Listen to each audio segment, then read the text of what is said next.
el periodístico más completo de la radio, con toda la información local, nacional e internacional. Hoy en día. Hoy en día. El botón demuestra que hacer buena radio es posible.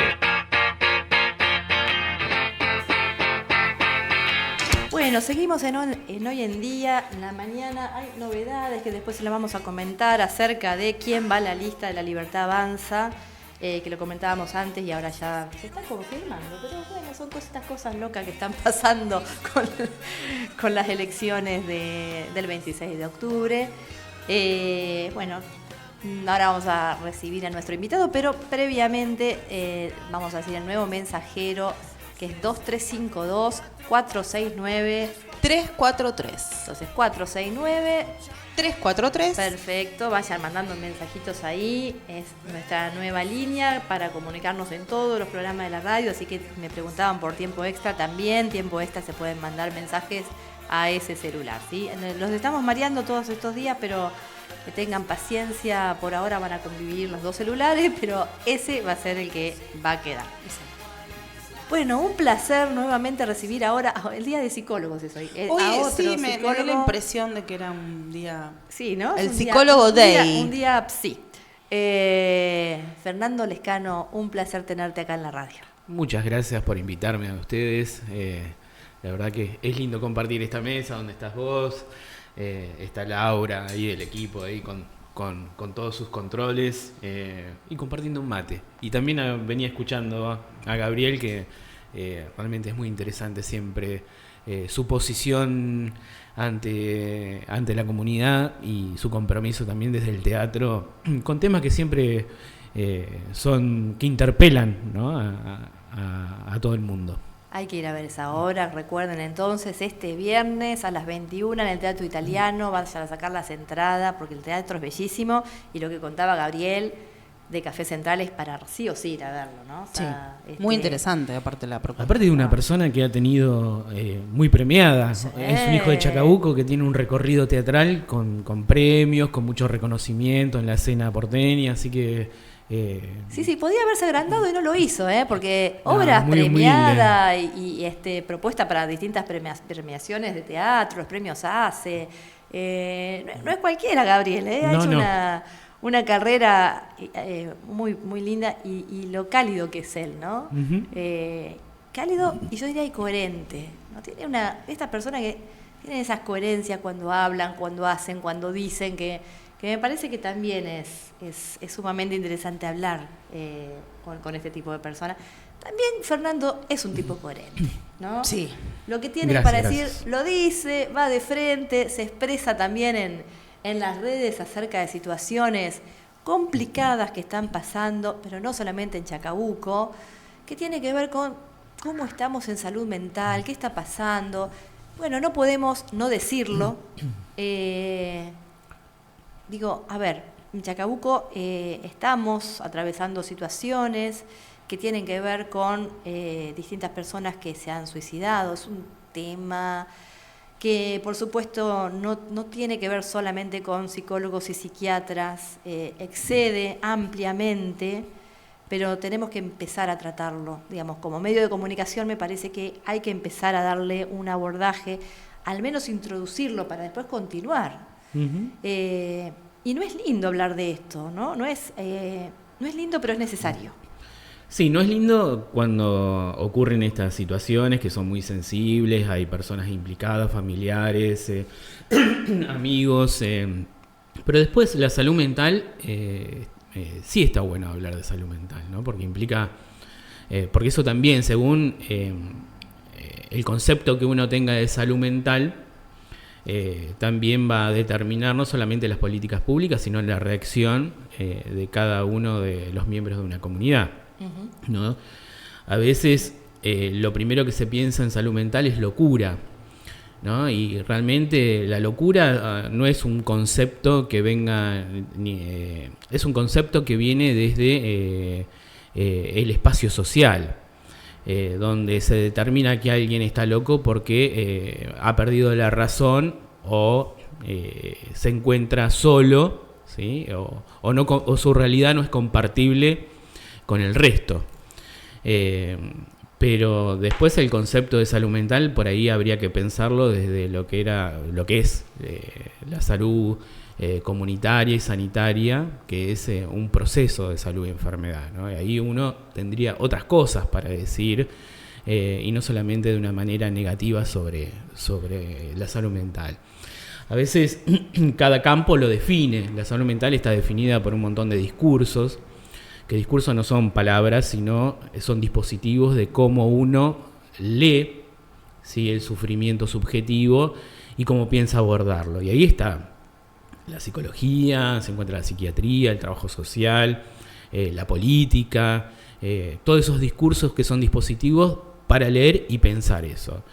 En mi caso adscribo al psicoanálisis, como muchos saben, y nosotros tenemos una posición frente a la cuestión, y también para pensar eso ya empezamos a pensar de qué se trata una persona, ¿no? Y nosotros... ¿Y de qué se trata una persona? ¿Qué componentes tiene una persona? Nosotros en vez de persona hablamos de sujeto, ¿sí? Y para nosotros es un nudo entre un cuerpo que habla y es mortal, ¿no? Y la sexualidad. Y la sexualidad en tanto no sexo solamente, sino en cómo un sujeto se relaciona con el mundo. A diferencia, yo lo que estoy escuchando mucho, que se confunde a las personas con los animales.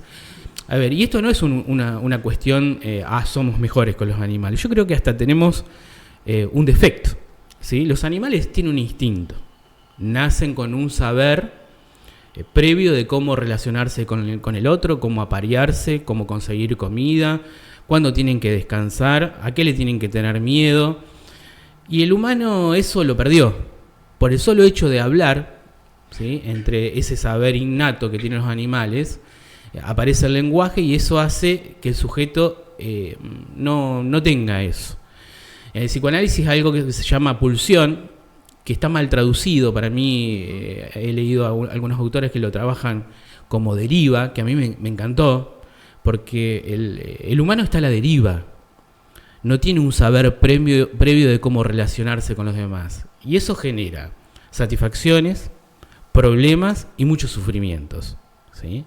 Entonces, ¿qué hace el humano? Genera instituciones que dan respuestas a esos problemas: la familia, la pareja, la educación. Lo que pasa es que hay momentos en que eso vacila, no te da respuestas, a veces no te da respuestas individuales, pero también a veces esas instituciones no dan respuestas comunitarias. Pensando que qué complicado, digamos, porque estas instituciones que aparentemente se armaron como para dar respuestas a o contener a, en estos momentos en donde todo eso está a veces venido abajo, a veces en descreimiento, a veces en situaciones en donde, bueno, listo, ya no están más, ¿no? Escuelas, familias, hospitales. Bueno, la configuración familiar es otra. Todos nosotros sabemos que, a ver, toda modificación y todo cambio tiene sus cosas buenas y sus cosas malas. Pero es una realidad que no nos da las respuestas que nosotros teníamos antes. Entonces tenemos que generar otras. Digo, la configuración familiar desde los años 50, donde la mujer tiene que salir a trabajar, y no solo por una cuestión de, ahora me van a matar algunas feministas, pero no solo por una cuestión de independencia y autonomía, que eso vino por añadidura. Fueron a trabajar porque la mayoría de los hombres en Norteamérica estaban en la guerra, y lo que se necesitaba era la fuerza de trabajo. Por eso aparece también la pastilla anticonceptiva y la posibilidad, el divorcio, el casamiento igualitario. Digo, con cada nueva conquista de derechos también trae nuevas configuraciones, que trae también otras problemáticas en curso, ¿no? Digo, hoy alguien puede ser padre o madre sin necesitar un partener amoroso, ¿no? Eso también configura otra familia. Y esto no es un llamado al padre, digo, a una cosa nostálgica que antes era mejor. También había otros problemas. ¿Sí? Eso se junta con que las instituciones, no sé, la institución educativa, las instituciones de salud, no solamente no dan respuesta, sino que muchas veces esas instituciones son las que generan los problemas que intentan solucionar, ¿no? Y después tenés dos cosas que para mí son un cambio fundamental. Una es la tecnología. Para mí todavía no dimensionamos los cambios tecnológicos que, bueno, uno lo puede vivenciar en la comodidad del hogar, pero las cuestiones del teléfono o la comunicación al instante afecta lo emocional directamente. Afecta lo emocional y afecta también el modo en que uno habita. Se relaciona con los demás también. Y sí, sí, ahora no hace falta a lo mejor hablar con el otro en la misma casa y decirle, no sé. Mi hija me manda un mensaje. Se manda el mensaje de una habitación a otra. Tal cosa desde la habitación. Sí. Y eso es lo que hablamos ayer con Mariano Rivas, con este tema del baile del estudiante. Y que cuando él decía que a lo mejor la única salida que tenían los chicos era ir al baile del estudiante, yo no lo podía creer, porque en nuestra generación era ir todos los fines de semana al boliche, viernes, sábado, y estos chicos de hoy se relacionan de otra forma. Y yo creo que la tecnología tiene que ver un 90% con eso. Y que te cambia el modo en que vos habitas el tiempo y el espacio. No salen a divertirse en grupo como hacíamos nosotros, que esperábamos el viernes, ¿no? Ellos están en su casa con su teléfono, de vez en cuando se juntan y no les interesa salir un sábado a la noche, como nosotros nos desesperábamos, por ejemplo. Sí, tiene sus cosas positivas. A ver, mucha gente puede conocer a otras personas desde ahí, ¿no? Sin la angustia que significa el encontrarse los cuerpos. Pero también es una realidad que después de eso no te va a evitar el día que vos te tengas que encontrar con el otro. Tal cual. La ansiedad, hoy pareciera que uno lo escucha por ahí en los desencuentros amorosos donde se pide casi garantía, ¿no? Primero está la imagen que el otro muestra, si es real, no es real, si tiene filtro, no tiene filtro, Sí. cuáles son los gustos. Uno quiere garantizarse que al otro que conoce, después eso va a funcionar. Y la verdad que volvemos al primer punto que decía, es imposible para el sujeto porque no hay un saber sobre eso, no hay unas ganas de reproducirse solamente. El dramatismo humano excede cuestiones que yo escucho mucho, no, porque la salud mental es lo biopsicosocial. Sí, pero ¿qué quiere decir eso? Porque el dramatismo humano excede, somos un cuerpo, pero no solamente un organismo. Hablamos, pero eso no nos sirve para comunicarnos, porque entre lo que vos decís y yo escucho hay una distancia, y entre lo que yo interpreto de lo que vos decís, está mi experiencia. Entonces genera desencuentros, y hoy con la tecnología eso se agudiza más. Creo que va a llevar un proceso y nos vamos a ir acomodando a eso, como nos acomodamos a la revolución industrial y todo lo que generó. Vos hablábamos de suicidio. Durkheim es uno de los primeros que habla de eso, y decía que era un síntoma social, porque gente que vivía en el campo se va a vivir a la ciudad a trabajar a la fábrica, y ahí empiezan un conglomerado de personas que se juntan pero no saben, aparece la violencia. Una vez hablando con Claudio, porque me preguntaba sobre qué me parecía el boxeo, y yo le decía, a mí me parece fabuloso el boxeo, porque el boxeo nace porque se mataban a piñas, ¿no? Se juntaban a matarse a piñas. Entonces el boxeo nace de un deporte para mediar con reglas y un árbitro que eso no llegara a la muerte. Claro. La comunidad misma va encontrando esa respuesta para regular. El agregado es que el Estado no cumple la función que cumplía antes. Desde hace mucho, el neoliberalismo realmente tuvo efectos sobre el quiebre del Estado a la hora de generar una ficción y de regular las relaciones sociales entre nosotros. A mí me impactó en su momento, pero no entendía muy bien. Después uno va formándose, va estudiando, cuando modifican la Constitución, ¿no? En el 94, y ponen dentro de los derechos del consumidor. Viste que a mí me hacía ruido eso, ¿no? Y obviamente era un modo político, administrativo de cambiar la subjetividad. Nosotros ya no éramos ciudadanos, sino consumidores. Claro. Y eso tiene impacto. Sí, te marca, por supuesto. Hoy el Estado compite con las grandes empresas. Digo, el Estado tiene la misma influencia sobre un sujeto que Meta, que Google, que Facebook, que Instagram, incluso que algunas bandas delincuenciales. Uh-huh. Entonces, eso va agravando la situación de lo que tiene que ver con las relaciones sociales. Estaba pensando en el Hospital Bonaparte, digamos, ¿no? En Capital Federal, que hubo toda una situación muy importante hace unos meses sobre este hospital que ayuda muchísimo. Ayudaba mucho más antes en todo lo que tenga que ver con salud mental y gente en situaciones de vulnerabilidad también económica. Bueno, claro, entonces para este gobierno esas personas no eran sujetos, no eran pacientes, serían consumidores de ese hospital que les daba alguna ayudita en salud mental, ¿no? Entonces, ¿para qué? ¿Para qué sostenerlo? ¿Para qué seguir invirtiendo ahí? ¿Para qué tantos profesionales que ayudaban a estas personas en situaciones de mucha vulnerabilidad, en muchos aspectos, también en salud mental, por supuesto? Pero claro, se entiende desde este lugar de pasar a ser todos consumidores, ¿no? Uh-huh. No ciudadanos. Lo mismo con la educación, o lo mismo con este gobierno, en varios aspectos tiene al sujeto, como decía él, como consumidores.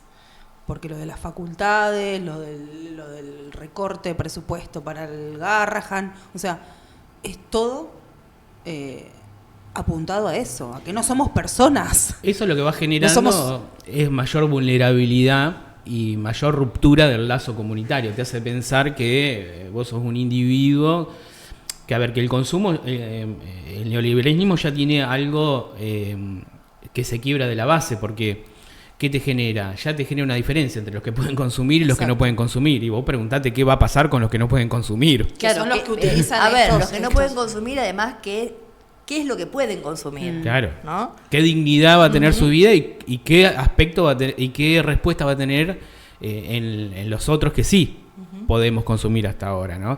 Y después también tiene un aspecto terrible, que es la aparición de un objeto para soportar el dolor de existir, que son las distintas drogas, ¿no? Y eso también es un germe que va en contra y va en contra de lo que el neoliberalismo genera, porque vos cómo consumís otras cosas si vos tu guita la terminás gastando en un consumo de un objeto que te permita anestesiarte un poco, ¿no? Y que aparte de eso destruye también lo que tiene que ver con una economía que vos querés instalar. Entonces se van generando situaciones que, esto parece un pesimismo, pero de todo pesimismo aparece la posibilidad de respuestas. ¿Por qué hablamos de esto? ¿Por qué llevo la conversación por acá? Porque también ahí, a partir de ahí uno puede pensar cuáles son las respuestas. Como decías vos, esto no es un problema de psicólogos y psiquiatras solamente, ¿no? Como decía Laura, aparece también el ámbito educativo, y aparece también los medios de comunicación, y aparecen también las cuestiones de seguridad. Yo escuchaba, y vuelvo a repetir, es muy sensible, y una cosa es aquel que atraviesa por un padecimiento subjetivo o pasó por la instancia de perder un ser querido por un pasaje al acto, por un suicidio. Y lo que necesita es descargarse. Pero también tenemos que saber que la peor manera de querer darle tratamiento a la angustia es enojarte, porque no le das lugar a tu tristeza, no le das lugar a la posibilidad de ubicar qué te está pasando ahí, y estás buscando un enemigo o un culpable de eso, ¿no? Yo escuchaba, vas al hospital y te medican, porque va a pasar eso, porque si alguien llega, más vale que hay que ver el nivel, en la situación que llega, ¿no? La crisis con la cual llega, pero si hay alguien que llega en una situación de excitación, y vamos a ponernos en términos de la ley de salud mental, con un riesgo posible o inminente, ¿no? La persona va a tener que ser medicada para la estabilización, y después va a ser posible un trabajo donde aparezcan los psicólogos, ¿no? Ahora...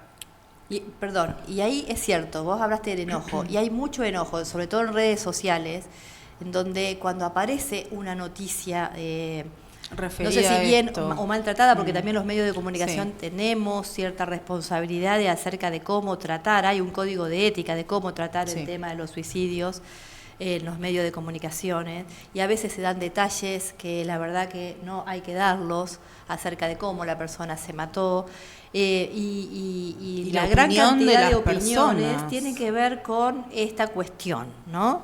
El enojo hacia los psicólogos, los psiquiatras, en este caso hacia el hospital, que es el único referente que contamos en salud en Chacabuco por el momento, digamos, ¿no? Aparece este enojo. Y aparece la gente escribiendo sobre eso que le pasó. En cierto modo también está esta cuestión de, pareciera ser que es muy difícil en Chacabuco acceder a profesionales de salud mental, como si no hubiera nada, ningún dispositivo. Y entonces también uno tiene, digamos, el que está dentro y el que está fuera del hospital, el que está más cerca o más lejos. ¿Qué dispositivos podrían ser los que hacen que se contenga esta situación? De todas maneras, yo creo que hay algo previo que uno puede hacer, digamos, ¿no? Ese es el momento desencadenante. Creo que para otra charla va a quedar mucho de esto de, bueno, lo previo, ¿no? Uh-huh. Cuando uno ve o la persona siente que ya no hay esperanza, que está con estas ideas recurrentes de quitarse la vida, digamos, creo que también hay algo que se puede hacer, pero ahora el enojo, si nos centramos en el enojo, ¿qué te parece en cuanto a dispositivos que pueden llegar a ser los que contengan esta situación, los que aborden esta situación? ¿Qué decís esto, Fernando? A ver, a mí me parece que ahí vos abrís un montón de vías, ¿no? Abrís la cuestión de la ética de los profesionales de la comunicación, que incluso si uno entra en la Subsecretaría de Salud Mental de la provincia va a encontrar un montón de textos que dicen que cómo se puede comunicar, ¿no? Uh-huh. Y son muy claros. Que no tiene se están cumpliendo. No. Y es cierto, son muy claros. Yo los tengo y son muy claros. Que no tiene que ver con la censura, ¿eh? No, para porque nada. Porque yo he escuchado alguien que me ha dicho, pero eso es censura. No es censura, es realmente colaborar como medio de comunicación con la responsabilidad que eso conlleva, ¿sí? Que no es... ¿Por qué? Porque hablar mal del único efector de salud y de los profesionales que trabajan ahí agrava la situación, porque si vos generas una desconfianza sobre el sistema de salud, imagínate que quién va a acudir o quién va a querer ir a buscar ahí una respuesta que ya previamente vos creés que no la vas a encontrar, o cuál va a ser la actitud de la comunidad si ya hay un imaginario social que ahí vos no tenés respuestas. Sí, que también puede pasar, pudo haber pasado que hay gente que haya acudido y no haya tenido respuesta. Y que esto no invalida que uno repiense todo el tiempo el sistema de salud, pero también es una realidad que si uno ve desde donde se arrancó Chacabuco, en el gran caos que fue después del 2001-2002, a donde está uno hoy, realmente uno tiene un montón de dispositivos, como decís vos, que tienen que ver con la guardia, que tienen que ver con internación, que tienen que ver con un equipo territorial que sigue casos, que tiene que ver con las salitas de periféricas o centros de salud, donde también hay psicólogos, donde hay psiquiatras, mal o bien, pero los hay, donde hay un servicio de pediatría, donde tiene psicólogos. Realmente hay muchos servicios sobre eso. Lo que pasa es que también tenemos que empezar a cambiar la idea de salud mental, como decíamos, no creer que solamente ahí uno va a encontrar respuestas. La gente busca un responsable en redes y es como que todo apunta hacia ese espacio. Uh-huh. Aparte es cruel, porque hay trabajadores que uno conoce y cuando digo trabajadores, hablo de psicólogos, psiquiatras, enfermeros, camilleros... Sí. Mucha gente que le pone mucho el cuerpo, sí. ¿No? Y que a veces sí no es suficiente. No es lo mismo estar trabajando en un kiosco que estar trabajando abocado a esta área. Lo digo por los profesionales. Yo siempre cuento una anécdota, ¿no? Que es personal. Por ahí a la gente no le interesa, pero yo había terminado, estaba terminando la facultad, me quería ganar la vida como trabajador de la salud mental y empecé a trabajar como acompañante terapéutico. Ajá. Iba a una clínica, iba a buscar a una persona con la cual yo hacía paseos, una mujer. Una clínica privada, la persona, íbamos al cine, cuando el cine todavía estaba ahí en la calle Lavalle, hacíamos paseos por Corrientes y regresábamos. Bueno, yo uno de esos días que regresamos, yo estaba feliz porque habíamos ido a ver una película, habíamos charlado, me contaba de sus proyectos. Bueno, eso fue a las 7 de la tarde. Cuando vuelvo a mi casa, en ese momento aparecían los primeros celulares que te acordás que no tenían, eran muy precarios, me llaman que fuera, y la persona, yo era acompañante terapéutico, no era psicólogo, no era psiquiatra, estaba en una clínica privada, en una habitación sola donde no había ningún modo, y la persona se mordió la lengua y se la tragó, ¿sí? Entonces también a veces poder saber cuál es el riesgo es muy difícil. Después siempre hay cosas que pueden mejorarse y se pueden mejorar, ¿sí? Pero también hay algo de aquel que se suicida que es muy difícil, ¿sí? Es muy difícil porque dicen, bueno, danos los tips. Estaba contenida en varios aspectos, como vos decís, sí, con su acompañante, con su internación, y así todo. Y con condiciones que extremas, sí, sí. ¿no? Yo les recomendaba hoy, antes de empezar, esta serie, una dosis diaria de sol, que es japonesa, que está bueno que aquellos que tienen está en Netflix. Sí, y está muy buena por cómo cuenta lo que tiene que ver con la salud mental. Pero también es verdad que la salud mental excede eso y también tiene que ver con el trabajador social, que puede resolver una cuestión de vulnerabilidad de una persona, que puede ser económica, o hay que acompañar a alguien a hacer una denuncia porque está viviendo una situación de violencia. Digo, es multicausal. Ahora, vos te decías otra, ¿y qué hacemos? Bueno, también es verdad que tenemos que romper las paredes del consultorio. Ni hablar. Y salir de eso, ¿no? Salir. ¿Por qué? Porque de lo que sufre, el que se suicida, no se suicida porque quiere morir, sino porque les resulta insoportable el sufrimiento. Entonces, si nosotros decíamos que no tenemos instinto, ¿no? Y que lo que se atraviesa es el lenguaje, de lo que sufrimos de no tener palabras para contar lo que nos pasa. Hay un escritor que sufrió la Shoah, que le preguntaban, la Shoah es el exterminio judío, y le preguntaban si eso era lo más traumático, y él decía, no sé si es eso, mis viejos se separaron, o que repetí de grado. Dice, lo más traumático que yo había encontrado era no tener palabras para decir lo que me pasa. Entonces lo que tenemos que generar son espacios donde la palabra circule. ¿Dónde? En el club, en la iglesia, en una olla popular, en la murga. Me acuerdo de el Chata una vez me llamó para hacer una intervención en la murga y yo digo, ¿qué tengo que ver yo ahí? Y hicimos una intervención. Es un espacio social. Un espacio social. Ahora, que la palabra circule, ¿sí? Uno tiene que tener una escucha como atenta. Uno tiene que saber que la subjetividad está situada, ¿no? Que no es la historia del otro, es la mía. Que no se puede tampoco violentar la palabra porque el otro a veces no puede hablar. Y también lo que uno nunca tiene que hacer es dar consejos de vida. Poné voluntad. Dale que no pasa nada. Mira qué linda que sos, mira tenés todo, mira qué lindo que sos. Tenés que aprender a gestionar tus emociones. Claro, ¿no? Sí, eso que es todo terrible. El tiempo es tan hiriente y tan invasivo y tan minimizar lo que le pasa al otro, ¿no? Tal cual. Pues no vos llores. diste un super título recién, digamos, si estuviésemos en un, cuando pongamos la nota, digamos, puede ser el título, digamos, ¿no? La gente que se suicida, en realidad no es lo que quiere, lo que quiere es terminar con su dolor, con su sufrimiento. Porque siempre la gente pregunta, ¿y por qué? ¿Por qué se habrá matado? Sí. Bueno, se mata por esto. De hecho, los adolescentes están, no solamente los adolescentes, pero está como esta cuestión de la idea de matarse es terminar el problema, el dolor, y que al otro día, mágicamente, la vida continúa, incluso para ellos, como si nada. No, como si nada, no, mejor. ¿No? Entonces, me parece que ese punto de, bueno, yo me mato y mañana es otro día, que también está instalada, digo, bueno, no, pero no es así.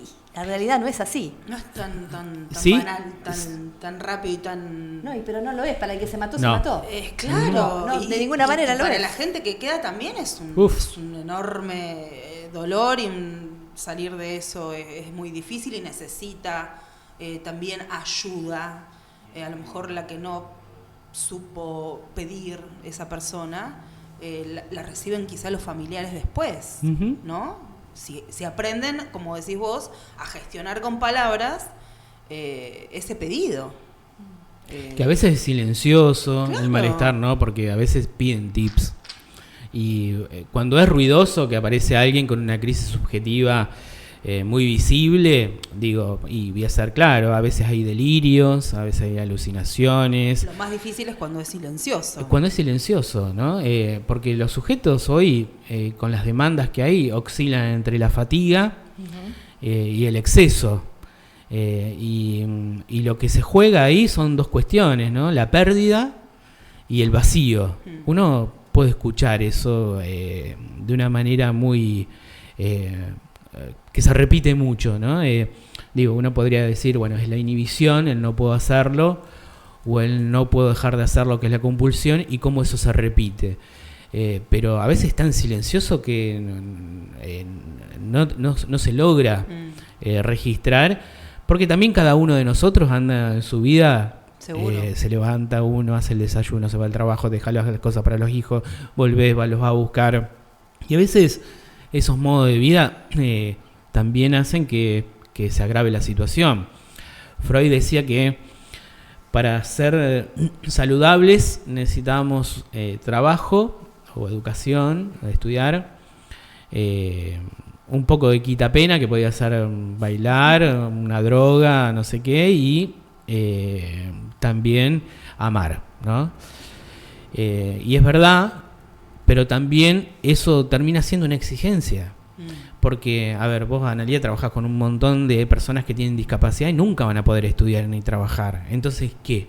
¿No pueden ser felices? Claro.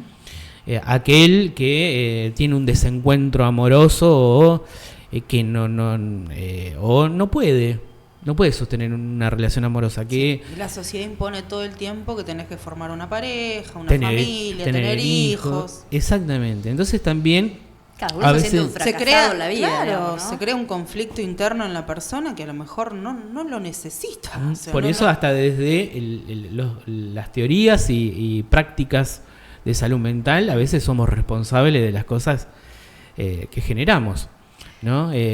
Y no se necesitan, bueno, un punto es, no se necesitan solamente psicólogos, ni un saber, no es solamente no, eso. no nos podemos amparar eso. Yo tengo una compañera de militancia, que no voy a decir su nombre, pero ella es licenciada en organización industrial. Se encuentra con un grupo que en una clase donde hay un pibe tapado de la cabeza que parece que está durmiendo, un montón de pibes que empiezan a hablar de que nadie los escucha, y ella no tiene ningún tipo de formación pedagógica. Pedagógica sí, pero no en cuestiones humanas, o sea, no tiene una formación... No es psicóloga, no es No es psiquiatra, psicóloga, no, claro, no, no es trabajadora social. Y ella agarró, se le ocurrió, le hizo hacer un dibujo a cada uno. Ajá. Y en otra hoja tenían que poner lo que habían querido expresar con ese dibujo, ¿no? Entonces, se pasaban los dibujos y había un dibujo que había un chico haciendo flexiones de brazo con una mochila. Entonces todos decían, se quiere mostrar fuerte, está haciendo, ¿cómo es esta actividad física que... CrossFit. Cuando le preguntan, él dice, no, yo lo que estoy diciendo es Calistenia. que no hay una mochila que ya no soporto más. Claro. Que pesa. Empezaron a hablar de eso, ella se encontró que el 70% de los pibes enunciaba que algún día se había intentado suicidar o había imaginado hacerlo. Había pibes que se habían cortado de las muñecas, contaban sus historias, Es un número alto. Es un número alto. Obviamente dio aviso a las autoridades, al equipo y demás. Pero siguió tratando el tema. Cortó con la clase. Y se le ocurrió hacer eso, que no estaba en su formación, como vos decís, porque no es psicóloga, no es psiquiatra. Es una militante, eso ya es un Pero, plus, ¿no? pero se le ocurrió hacer eso y descubrió algo que fue un antes y un después, digamos, para ese grupo Sí, de chicos. no, Y que el pibe que estaba supuestamente durmiendo y se empezó a despabilar y dice, che, ¿qué están hablando? ¿Y cómo llegaron a esto? Era mentira. Es que los chicos, Claro. cuando vos hablas de algo que a ellos les interesa, cambian su modo receptor. Y aparte es un momento donde las escuelas van a tener que, no sé, Tomar cartas en el asunto Bueno, sobre esos temas. pasa lo de Mendoza, ¿no? Sí. Esto de la piba. Sí. Eso es un tema para decir, bueno, hoy paramos la clase y hablamos de esto. Sí, obvio. Yo, A nivel nacional. a ver, yo sé que es importante aprender matemática y a leer y escribir, pero sin eso no se va a poder dar clases. Este Y te lo tipo de dicen cuestiones los es- profesores. Hace un tiempo vi un video que andaba circulando en las redes sociales donde los profesores leían notas, ¿cómo se llama esto? Challenge, lo que se hace a veces en Sí. esas pruebas, ¿no? Retos. Retos ahora, donde los profesores leían, habían un sobre de diferentes papelitos donde los chicos expresaban un poco lo que estaban viendo, lo que sentían, ¿no? Y ellos elegían a un profesor piola para que leyera esos papelitos. Los papelitos de los chicos era impresionante. Yo lo empecé, llegó un momento que no soporté leerlo Sí, sí, sí. porque Devastadores. era devastadores, digamos, ¿no? Porque empezaba a lo mejor, sí, me gustaría que gane Boca, me gustaría que este año tal cosa, y después me gustaría, era un peso terrible de violencia, de autolesiones, de familias de chicos que tenían la familia totalmente desmembrada y que necesitaban el apoyo de los padres y no lo tenían, de ideas suicidas, digamos, uno terminaba... Y ese profesor, ¿no? Porque yo como ciudadana común, que no soy ni profesora, ni profesional, yo me pregunto, este profesor o profesora da una materia que nada tiene que ver con la situación emocional o Ni social. del alumno. No. Pero tenemos el antecedente de cuando se empezó a dar la ESI, ¿cuántos casos de abusos surgieron a partir de esta materia? ¿No? O sea, eso dio resultado Obvio que sí. socialmente. Entonces, a ver, no soy, pero un profesional docente que sea una asignatura como lengua, matemática, naturales, que charle con los pibes 1 hora, no te digo todos los días, pero 1 hora a la semana. Bueno. Y que la materia sea esa. A ver, cuando hablábamos, que Fernando al principio contaba de cómo las instituciones fueron cambiando, ¿no? O sea, el rol de la mujer, de la familia. y Hoy demás. necesitamos A ver, esto. Estamos en las escuelas, que igual lleva para otro programa este tema, ¿no? En las escuelas hay... Y que hay que acompañar a los docentes porque están sobrepasados Ya, también. ni hablar. En las escuelas hay chicos que ya... o sea, la escuela es muy estructurada. Entonces, los profesores se están formando en institutos donde hay muchos temas de los que no se tratan. Entonces, de repente, los chicos que están en esas escuelas no son los mismos y le pasan otras cosas. Pero los docentes es cierto que tampoco tienen formación y también a veces hay, por qué no decirlo, falta de sentido común, porque a veces se ven cosas y hay docentes que lo pueden agarrar ese tema y hay docentes que no pueden o no quieren o piensan que bueno, solamente estoy para enseñar lengua, matemática y demás. Pero bueno, esto es un tema que lo vamos a tratar en otro programa. Sí, Y aparte, esto es llevarlo a una analogía médica. Si alguien viene con diabetes, porque hable de la diabetes, no se va a disparar la diabetes. Y esto es lo mismo. O sea, hablar de salud mental... contrario. Claro, no. Al contrario, porque Claro. con la ESI tuvo buenos resultados. ¿Y cuántos padres había que No, decía, es ¿qué le van a hablar a mis hijos? Para esas personas, como para la violencia también, ¿no? Saber que uno sabe lo que te está pasando. Yo sé que te estoy mirando, y yo sé que Sí, estás sí, mal, que- que estás triste, o yo sé que sos un violento y que acá te haces el buenito, pero en tu casa sos un violento, digamos, ¿no? Hace algo eso. Y que también a veces es salir del lugar de experticia pero también de no creer que todo se mire el lado negativo, ¿no? Digo, porque a veces que a un pibe le digan que es inteligente... le cambia. No es... No, pero a veces no es un piropo. No, claro. A veces es un peso. Uno se encuentra en el consultorio, en la vida cotidiana, que alguien que le dice, mira, vos la rompés jugando al fútbol. Y vos escuchás que el pibe ya no lo soporta más eso. Claro, una presión. Termina siendo un peso. Entonces, a veces tenemos que empezar a desandar algunos ideales y algunas demandas que tenemos, ¿no? Acá hay un oyente que escribe y nos dice que justo de los medios de comunicación coincide con lo que nosotros estábamos planteando. Dice que no hay que dar tan rápido, los medios de comunicación no tienen que dar tan rápido la información de los suicidios, porque a veces las familias tardan en enterarse, o la misma familia no quiere contarle, por ejemplo, a una mamá que su hijo se suicidó. Y también de tratar de quitar los comentarios en las redes sociales sobre ese tema, porque son aberrantes las cosas que ponen los ciudadanos en estos contextos. Déjame aclararte que las redes sociales no, las páginas, su única intención es que haya comentarios. Uh-huh. Entonces, a cuanto más comentarios, más la nota se va reproduciendo. Entonces eso es como, no te diría adrede, pero... Hay una intención, seguramente. Exactamente, hay una intención de que la gente... Hay preguntas, che, ¿qué les pareció tal cosa que dijo Milei? Y la gente comenta. Y esto es lo mismo, cambiando, ¿no? Salvando la gravedad. Pero afecta, porque los familiares leen esos comentarios. Uh-huh. Chicos, adolescentes leen esos comentarios. Y la única intención de estas páginas es esa, uh-huh, que estén ahí. Más que el tema del suicidio nos genera, ya no solamente a quien transita por eso, digo, familiar y amigo, como decía antes, sino como comunidad, es algo que nos impacta. Por eso también aparece la indignación, el enojo, todas estas cuestiones la búsqueda de responsables.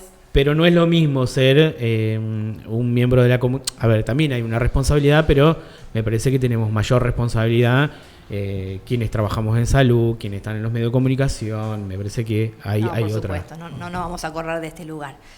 Fernando, la verdad que da para mucho más. Vamos a convocarlo nuevamente cuando porque quieras, Ana, cuando quieras. Es un tema que hay que tratarlo, es un tema que es necesario, tiene cierta urgencia.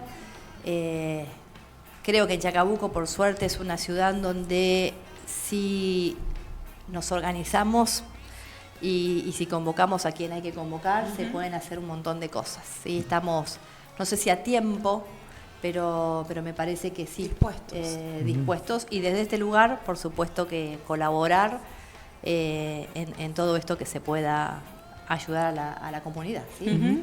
Bueno, esto es justamente es generar una pausa que te permite no sugestionarte por la vorágine que tiene justamente una temática como esta, pensarla, tomar distancia y no actuar urgenciados como aquellos que están pasando por un momento difícil. Perfecto. Claro. Así que muchas gracias por invitarme. No, gracias a vos, Fernando. Bueno, nos iremos al informativo. Gracias al apoyo de nuestros auspiciantes. Es momento de informarnos.